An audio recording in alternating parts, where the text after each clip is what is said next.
নবীজি বলেছেন তিন কারণে মানুষের হায়াত কমে যায়।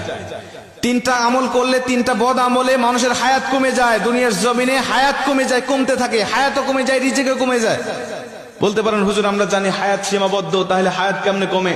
নবীজি বলছেন, বুখারীর বর্ণনায় আবু হুরায়রা রাদিয়াল্লাহু তাআলা হাদিসটা বর্ণনা করেছেন, মানুষের কিছু নেক আমলের কারণে হায়াতের মধ্যে আল্লাহ বরকত দান করে, আবার বদ আমলের কারণে আল্লাহ পাক মানুষের হায়াতের মধ্য থেকে বরকত ছিনিয়ে নেয়, ওই মানুষটা দ্রুত দুনিয়া থেকে বিদায় নিয়ে চলে যায়।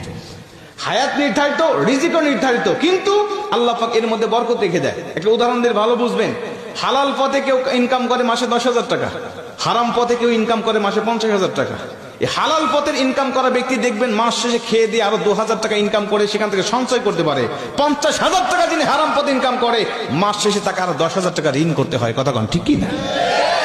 তার মানে হালালের মধ্যে আল্লাহ বরকত রেখে দিয়েছেন, হারামের মধ্যে কোনো বরকত নেই।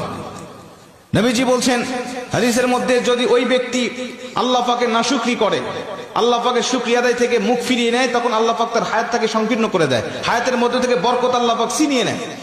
এজন্য সব সময় আমরা হায়াতের আল্লাহ পাকের শুকরিয়া আদায় করতে থাকবো ইনশাআল্লাহ। যে পজিশনে রেখেছি আমরা ওই পজিশন থেকে শুকরিয়া করব।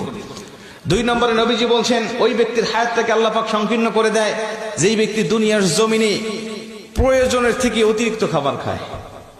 মানুষের রিজিক কিন্তু নির্ধারিত, আমরা জানি। রিজিক শেষ হয়ে যাবে, আপনার হায়াত ফুরিয়ে যাবে, আপনি দুনিয়া থেকে বিদায় নিয়ে চলে যাবেন। একটা দানা যখন আপনার জন্য আর পৃথিবীর এই প্রান্ত থেকে ও প্রান্ত ফেরেশতারা খুঁজে পাবেন না, আপনার রিজিকের ব্যবস্থা হবে না, সেদিন মালাকুল মউত আপনার কাছে উপস্থিত হয়ে যাবে।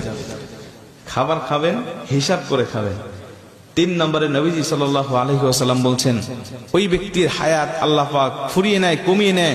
ওই ব্যক্তিকে আল্লাহ পাক দ্রুত তার হায়াতের মধ্য থেকে বরকত আল্লাহ পাক ছিনিয়ে নেয় যেই ব্যক্তি আত্মীয়তার সম্পর্ক ছিন্ন করে ফেলে। আত্মীয়তার সম্পর্ক ছিন্ন করা মানুষ এখন আমাদের সমাজে বাড়তেছে না কমতেছে?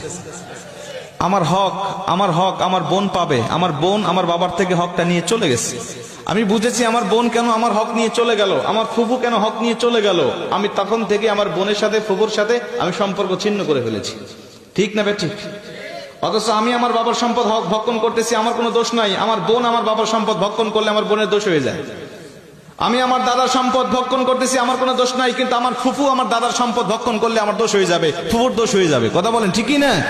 এই সম্পত্তির জের ধরে আজকে অধিকাংশ আত্মীয়দের সাথে আমাদের সম্পর্ক ছিন্ন হয়ে গেছে। আজকে আমাদের সম্পর্ক ভালো নাই। অথচ নবীজি বলছে, যেই ব্যক্তি আত্মীয়তার সম্পর্ক ছিন্ন করে, ওই ব্যক্তির জন্য জান্নাত একেবারে হারাম করে দেওয়া হয়েছে।